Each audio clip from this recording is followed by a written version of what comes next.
Baiklah, saya akan mereview materi tentang biomekanika. Yang pertama yaitu pengertian biomekanika. Bio artinya hidup, organisme yang hidup. Mekanika yaitu ilmu tentang gerak, penyebab gerak, benda, ilmu permesinan. Biomekanika diartikan sebagai ilmu tentang gerak organisme hidup dan penyebabnya. Merupakan kombinasi antara disiplin ilmu, mekanika, terapan, dan ilmu-ilmu biologi dan fisiologi.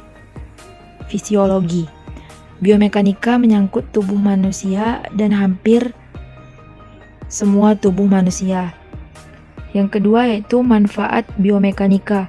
Menurut Craven dan Andreasson, manfaatnya sebagai pedoman perancangan adalah 1. Perancangan peralatan, 2. Perancangan layut kendali mesin dan stasiun kerja, 3. Perancangan tempat duduk kerja, 4.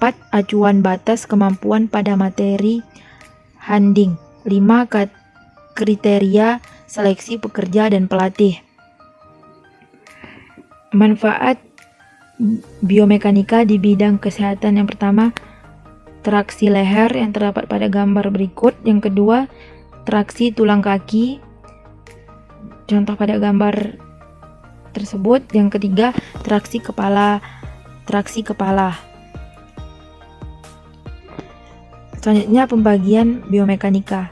Yang pertama yaitu biostatik, yaitu studi tentang struktur makhluk hidup yang berhubungan dengan gaya-gaya ketika mereka berinteraksi.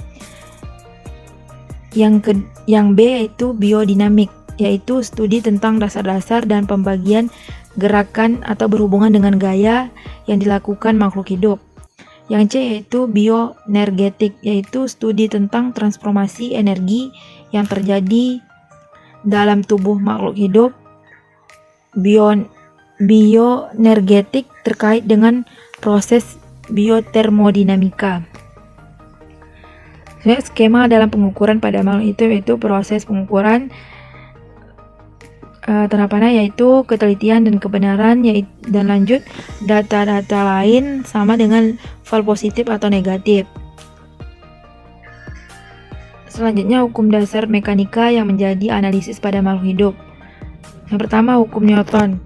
Pertama itu kelembaman yang dipakai untuk mengukur suatu pengamatan benda bersifat mempertahankan keadaan. Semua benda atau objek akan bergerak bila ada gaya yang mengakibatkan pergerakan. Yang kedua, hukum Newton. Kedua, F sama dengan M kali A. Apabila ada gaya yang bekerja pada suatu benda, maka benda akan mengalami suatu percepatan yang arahnya sama dengan arah gaya. Yang ketiga, hukum Newton. Ketiga, aksi-reaksi. Untuk setiap aksi selalu ada reaksi yang arahnya berlawanan. Selanjutnya, klasifikasi konsep biomekanika. Konsep biomekanika diklasifikasikan menjadi 2, yaitu general biomekanik adalah bagian dari biomekanik yang berbicara mengenai hukum-hukum dan konsep dasar mempengaruhi organik manusia baik dalam posisi diam maupun bergerak. Dibagi menjadi 2, yaitu biostatistik, biodinamik. Yang kedua yaitu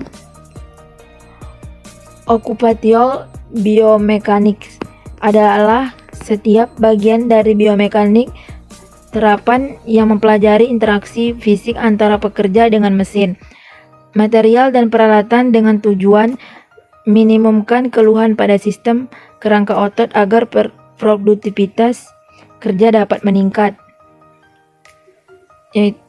Selanjutnya, gaya yang bekerja pada tulang dan otot makhluk hidup dalam keadaan statis dan dinamis. Gaya pada tubuh dan di dalam tubuh. Gaya pada tubuh dapat kita ketahui, yaitu contoh menabrak meja. Gaya dalam tubuh tidak diketahui, gaya otot.